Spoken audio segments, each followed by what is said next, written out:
अच्छा, अभी हम चलते हैं सोशलाइजेशन प्रोसेस के जरिए। We shall know that how socialisation process takes place, ठीक है, and what are the significant factors that lead to socialisation. तो उसमें सबसे पहले है सोशलाइजेशन प्रोसेस के बारे में कि it start from childhood to learn walk talk eat and learn, ठीक है।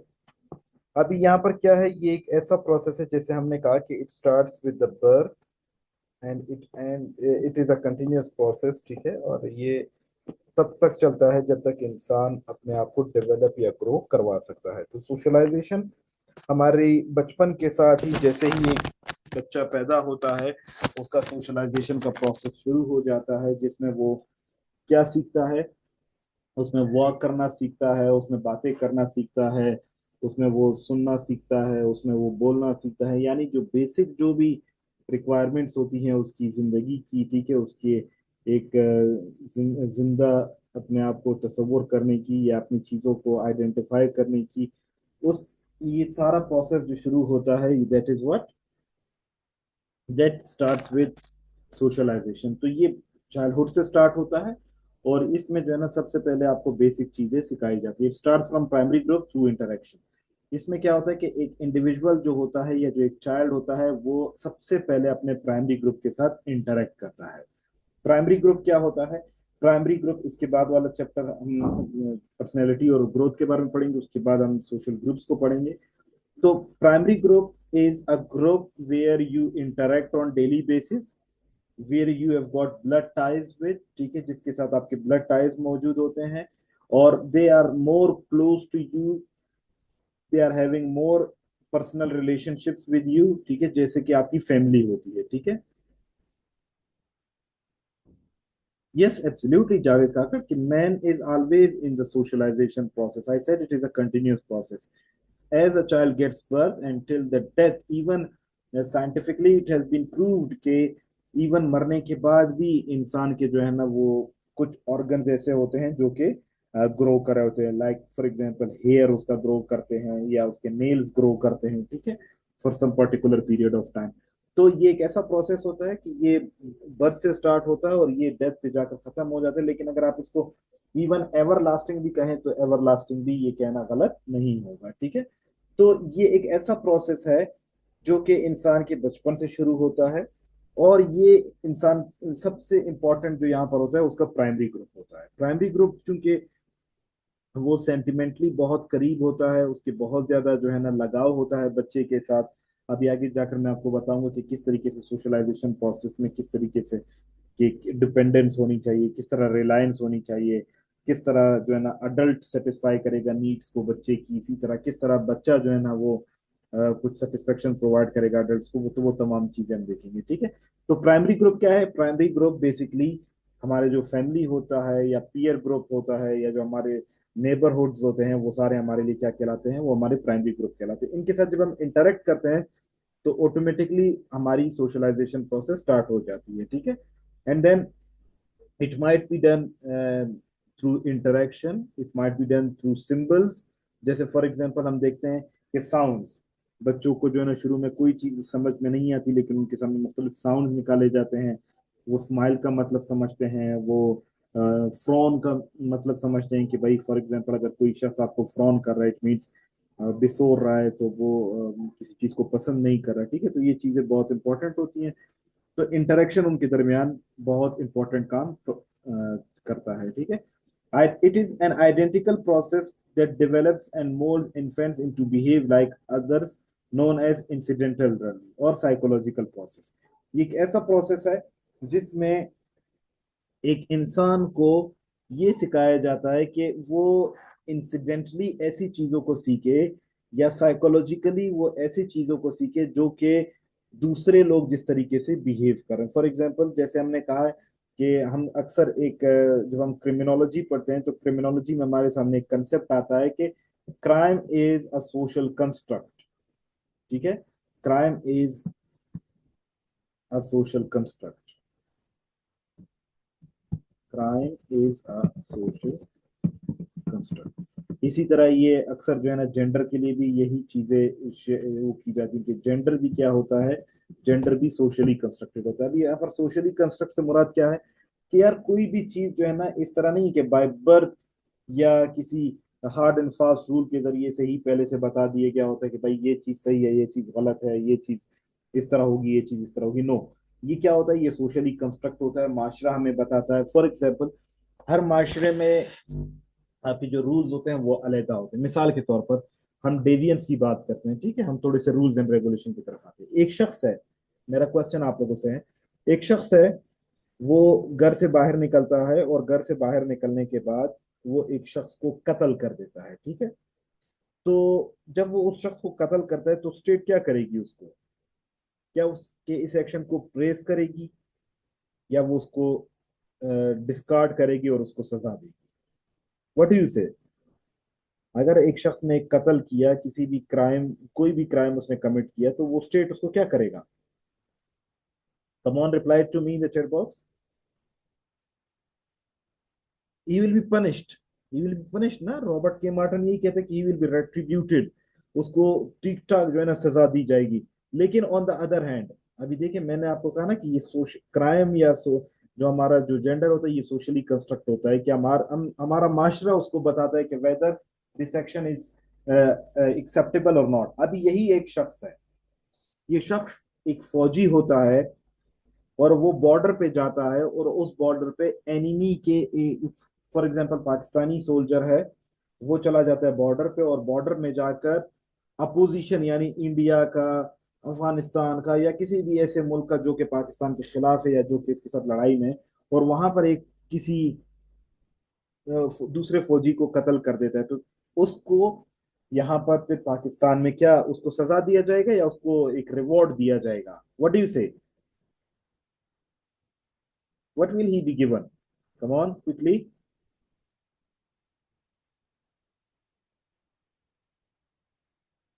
He will be rewarded. Why will he be rewarded? क्यों? उसकी वजह है, उसकी वजह यह है कि हमारे जो भी काम होते हैं उसको हमारा माशरा अपने एक पर्टिकुलर कंडीशन में, एक पर्टिकुलर उसको एक पर्टिकुलर सांचे में जो है ना उसको वेट करता है और उसके मुताबिक उसको रिवॉर्ड करता है या पनिश करता है। अभी यहाँ पर अगर देखा जाए तो दोनों जगहों पर क्या हुआ, दोनों जगहों पर इंसान की जान का नुकसान हुआ, ठीक है। लेकिन एक जगह पर उसको उसके मुल्क ने सजा दी और दूसरी जगह पर उसको जो है ना निशान हैदर लगा दिया कि भाई आपने बहुत बहादुरी वाला काम किया है। तो क्या होता है कि क्राइम हमारे पास सोशल कंस्ट्रक्ट होता है, इसी तरह हमारे पास जो जेंडर भी होता है वो भी सोशल कंस्ट्रक्ट होता है, जिसमें हमने लिंक किए हुए कि ये काम मेल करेगा, ये काम फीमेल करेगा। तो इसी तरीके से हमारे पास क्या होता है, एक साइकोलॉजिकल प्रोसेस होता है जिसमें एक इन्फेंट क्या करता है, वो अपने माशरे से अपने तमाम डूज एंड डोंट्स को सीखता है और वो समझने की कोशिश करता है कि which one is like and which one is dislike, which one is acceptable and which one is unacceptable. So this is a basically social interaction process या सोशलाइजेशन प्रोसेस। आगे जाकर इसको हम मजीद डिटेल में डिस्कस करेंगे। If you any question till here you may ask me please.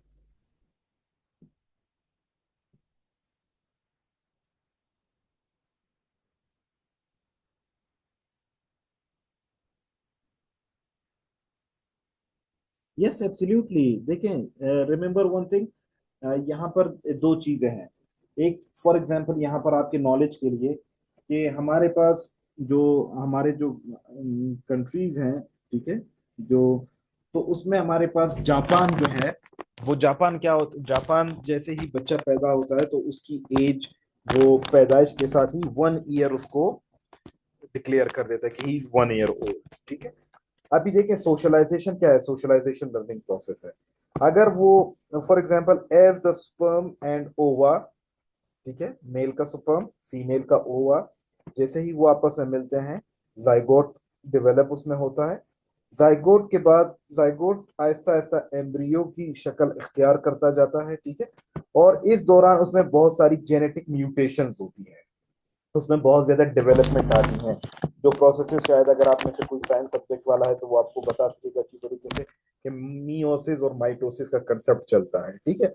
तो ये क्या होता है कि जैसे ही फीमेल कंसीव करती है, जैसे ही फीमेल जो for example who is in fertile age, ठीक है, वो मीनार के मेनोपॉज के दरमियान होती है, तो वो जब उसको कंसीव करती है तो लाजमी बात है उसमें डेवलपमेंट आनी शुरू हो जाती है। बच्चा बहुत सारी चीजें जो है ना वालदेन से सीखता है। इसकी सिंपल मिसाल ये ले लें कि जैसे ही यूरोपियन कल्चर में इस तरह है कि कोई फीमेल अगर कंसीव करती है व्हेन शी बिकम्स प्रेग्नेंट, ठीक है, तो उसके इर्द उसको अच्छी जगह पर ले जाकर घुमाया फिराया जाता है, उसके घर में अच्छे अच्छे बच्चों की तस्वीरें लगाई जाती हैं, उसको मतलब वो तमाम चीजें जो है ना वो खातून वो काम करती है जो कि वो चाहती है कि उसके बच्चे में वो स्किल्स डेवलप हो। तो एब्सोल्युटली वी कैन से कि socialisation starts as the women conceives. अब यहाँ पर दो टर्म्स आप सबको मैक्सिमम लोगों को पता होगा। One is conception. कंसेप्शन क्या है कि when and when a couple, ठीक है, conception, let me right it for you. Conception, conception, it is an ideology or it is a thinking when the couple is willing to give birth to a child, ठीक है, जब वो कोई बच्चा पैदा करना चाहते हैं तो इसको हम कंसेप्शन कहेंगे। ऑन द अदर हैंड, अगर if they want to, if they do not want to give birth to a child, ठीक है, तो उसको हम कंट्रासेप्शन कहते हैं। ठीक है, तो कंसेप्शन एंड कंट्रासेप्शन ये दोनों आपको पता होने चाहिए। कंसेप्शन ये एक ऐसा स्टेज है, ये एक ऐसा मरहला होता है जिसमें कपल्स डिसाइड करते हैं कि they might be having physical intercourse with each other, but they'll not be giving birth to a child, whereas they'll be giving birth to a child in conception। मतलब ख्याल उनको आ जाता है, कंसेप्ट से लिया गया ख्याल होता है कि they'll be giving birth to a child। और कंट्रासेप्शन क्या है कि when they do not। on the other hand, यहाँ पर मैंने आपके सामने दो टर्म यूज किए, ठीक है, menarche and menopause. Menarche is ये दोनों जो है ना ये टर्म्स रिलेटेड है फीमेल्स के साथ। ठीक है, यूजुअली क्या होता है, क्योंकि हम डेमोग्राफी पढ़ा है हमारे सामने ये चीजें आ सकती हैं। मीनार्क ये होता है कि एक वुमेन जब वो अडल्ट होती है, जब वो पुबर्टी के एज में पहुंचती है, यूजुअली 15-16 साल की जो बच्ची होती है, तो वो जो है ना उसका जो फॉर एग्जांपल रहम होता है, उसका जो there is a there is a specific word for this, just forgot, ठीक है, कि जब वो उस कंडीशन पर पहुंच जाती है that she can give birth to a child, ठीक है, तो प्लेसेंटा, उसके बॉडी में प्लेसेंटा डेवलप हो जाता है जिसमें वो after having the physical intercourse वो क्या कर सकती है, वो बच्चे को पैदा कर सकती है। तो वो अक्सर 15-16 साल के बाद होता है। तो ये इस वक्त जो मंथली उसको जो ब्लीडिंग होती है क्लियर, तो उसको हम मीनार कहते हैं। मतलब ये 16 साल से यूजुअली शुरू होता है और ये 49 ईयर्स तक चलता रहता है। मतलब if it starts, that is called menarche, the starting point. और जो मीनोपोज है यानी usually 49 years of age, 49 years तक उसको ये ब्लीडिंग वगैरह होती रहती है आफ्टर एवरी मंथ, ठीक है, after every some 20 to 25 days, and then it stops. So after 49 years, then she is not able to produce child because she is reached to the menopause। ठीक है, तो मीनार और मेनोपॉज ये दो stages हैं। इन दौरान इनके दौरान जो है ना a women can be fertile, can be fecund and can give birth to the child. इससे पहले या इसके बाद they can not do so. I hope these things are clear to everybody.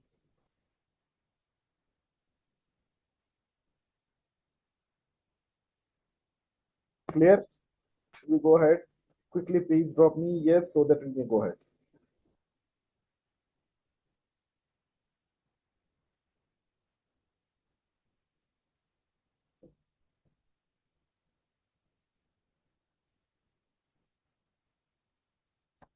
Okay.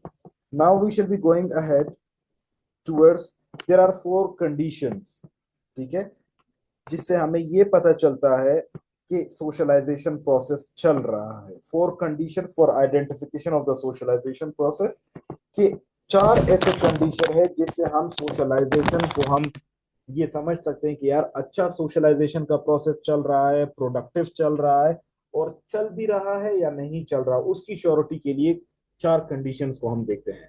The very first condition is interaction must occur between infant and adult। सोशलाइजेशन के लिए ये जरूरी है कि इन्फेंट हो और अडल्ट हो, इनके बीच में इंटरेक्शन जरूर हो. If the infant and adult, when they are in front of each other, but if they do not have any interaction, their socialization will not take place. तो इसीलिए ये बहुत इंपॉर्टेंट है कि सोशलाइजेशन के प्रोसेस के लिए सबसे इंपॉर्टेंट ये है कि उनके दरमियान क्या हो, इंटरेक्शन हो.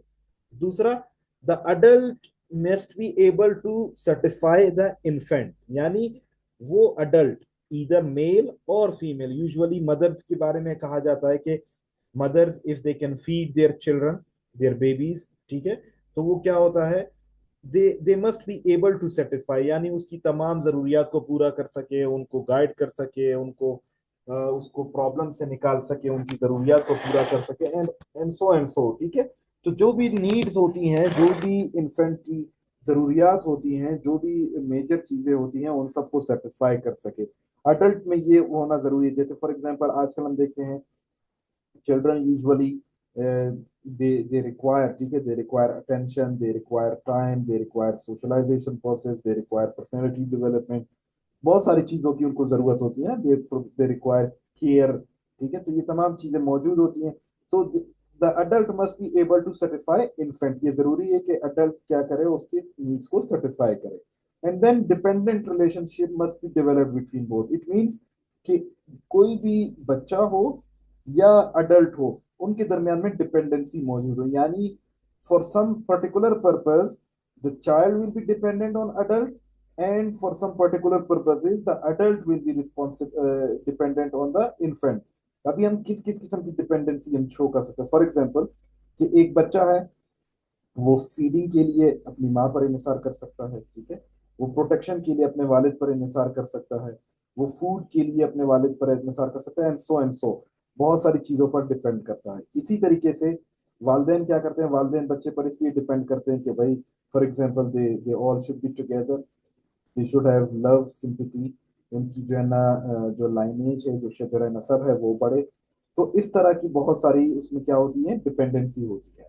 And then the last but not the least, the most important stage is that the adult must be able to keep control over the resources which an infant needs. मतलब ये है कि ये ऐसे नहीं होता कि इंडिविजुअल को, कोई भी एक बच्चा है तो उसके सामने लाकर तमाम जो सोशलाइजेशन की नीड्स हैं, जो उनके जो स्टेजेस है, एट वंस जाकर ही उनको दे दिए जाते हैं. नहीं, अडल्ट के पास ये जरूरी है कि अडल्ट क्या करे, अडल्ट के पास रिसोर्सेज मौजूद हो, और अडल्ट जो है ना वो इतना पावरफुल हो, इतना कंट्रोल रखता हो चीजों पर, जिसकी मदद से वो क्या कर सके, हर डिफरेंट स्टेज में किसी भी चाइल्ड को मुख्तलिफ किस्म के सोशलाइजेशन के प्रोसेसेस में इंट्रोड्यूस करवा सके. जस्ट लाइक फॉर एग्जांपल एक बच्चा है, तो उस बच्चे को फॉर एग्जांपल फिल वक्त एक इन्फेंट है, तो उसको खाने पीने की जरूरत है, उसको सो उसको जो है ना बेसिक नेसेसिटीज की जरूरत है. You will never make him drive the car, और you will never teach him to ride the bike because he is a child, क्योंकि रिसोर्सेज उसके पास मौजूद है लेकिन कंट्रोल मौजूद है. तो ये चार चीजों का कंट्रोल होना बहुत जरूरी है. द वेरी फर्स्ट वन, कि इंटरेक्शन उनके बीच में होना जरूरी है, और दोनों जो है ना अडल्ट जो है ना सेटिस्फाई करेगा बच्चे की नीड्स को. फिर इनके अंदर एक डिपेंडेंट रिलेशनशिप का डेवलप होना जरूरी है, और चौथा ये है कि कंट्रोल ओवर द रिसोर्सेज का होना भी जरूरी है. So I hope you understand the four conditions of identification of socialization. If you have any question, you may please ask me in the chat box. Over to you all.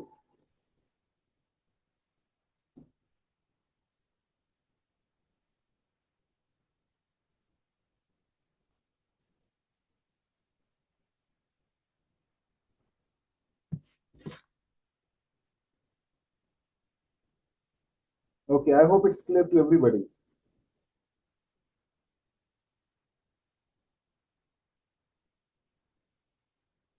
Okay, here are some of the characteristics of socialization. Socialization के कुछ characteristics हैं. सबसे पहला characteristic ये है कि it is a continuous process. ठीक है, अभी ये कैरेक्टरिस्टिक्स क्या है, ये उसके फंक्शन में भी आप डाल सकते हैं, ये उसकी आप इंपॉर्टेंस में भी डाल सकते हैं. Everywhere wherever you want you can put them in. ठीक है, so the very first one is it is a continuous process. ये एक ऐसा प्रोसेस है जो कि इंसान के बर्थ से शुरू होता है और इंसान की डेथ पे जाकर खत्म हो जाता है. So it is a continuous process. Secondly, it is unending.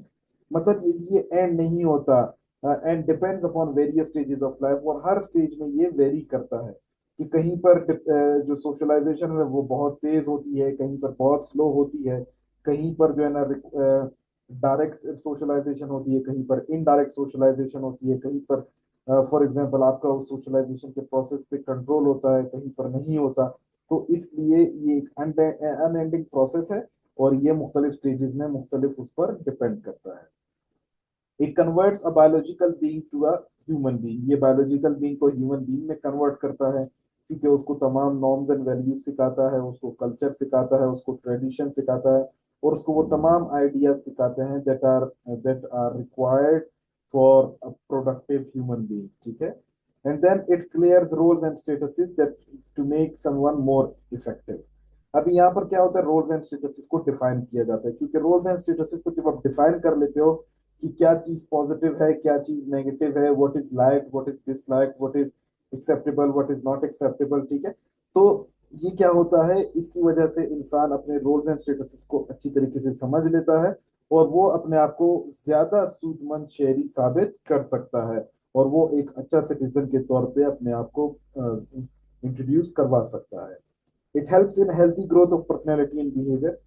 जितनी अच्छी पर्सनैलिटी डेवलपमेंट होती है, जितनी ज्यादा सोशलाइजेशन अच्छी होती है, उतनी ही ज्यादा लोगों के जो है ना पर्सनैलिटी और उसके बिहेवियर इंप्रूव होते हैं। So therefore it is very necessary that the process of socialisation should be very healthy, and it should be very continuous, and it should be always in such a position where they should be protecting each other, ठीक है। It should B imparting quality education। और ये dynamic है।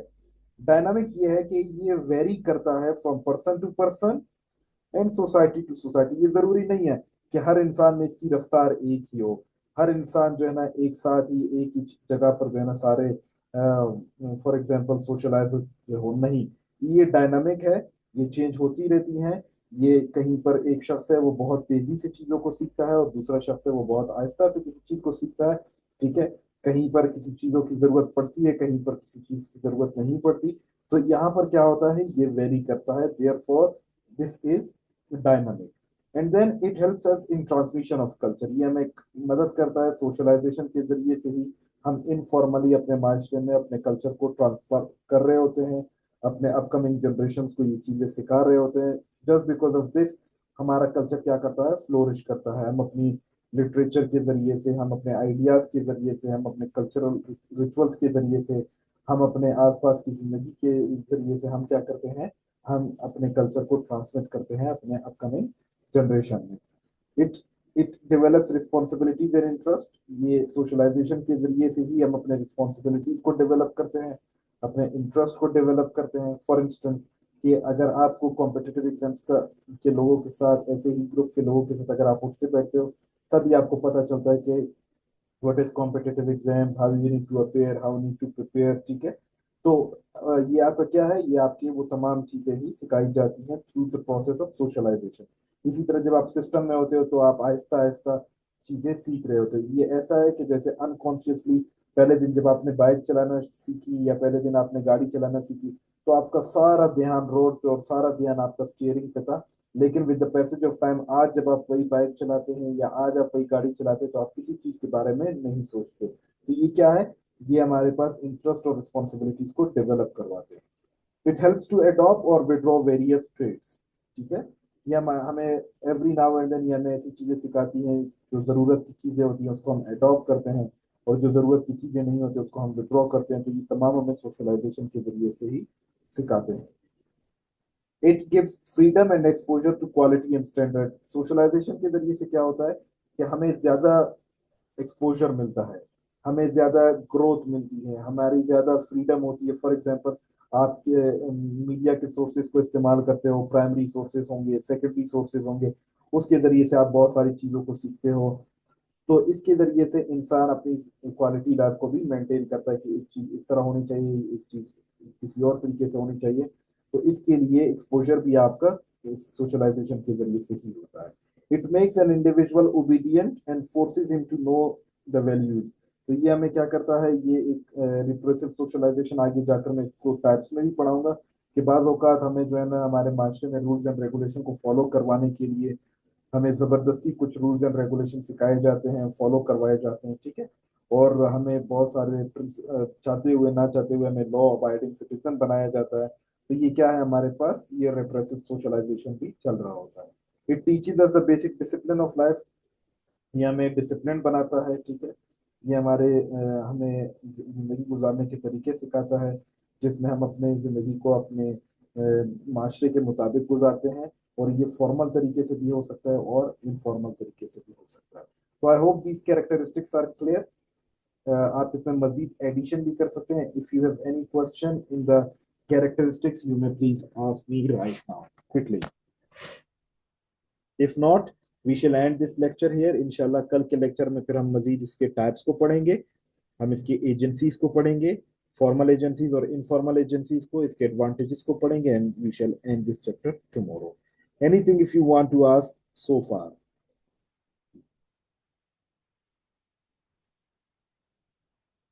Okay, so that's good. I hope everything is clear. And if something is not clear, you may please drop me your message directly to me in the chat box or in the WhatsApp. I'll be replying you there as soon as I'll be reading them. So see you all inshallah tomorrow. Till that, Allah Nagiban.